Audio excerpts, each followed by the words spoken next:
আলহামদুলিল্লাহ, আমরা এবার যে এখানে আছি আমাদের জন্য দোয়া করবেন সবাই। খতমে নবুয়ত মহাসম্মেলন 15 নভেম্বর 2025।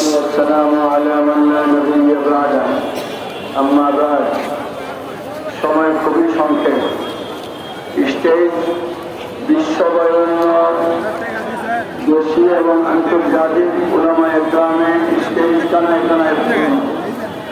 আমি শুধু প্রচন্ড রৌদ্র, সেওয়ার ভিতর আছি। আসলে কাদিয়ানীদেরকে অমুসলিম সংখ্যালঘু জাতি হিসাবে ঘোষণা কেন চায়? লক্ষাধিক সমাগম।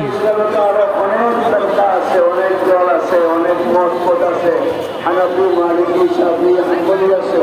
কাদিয়ানীদের পিছনে পড়লেন কেন? তিনটা মৌলিক আকীদার মিল্লত হয়। একটা এক আল্লাহ ছাড়া মাবুদ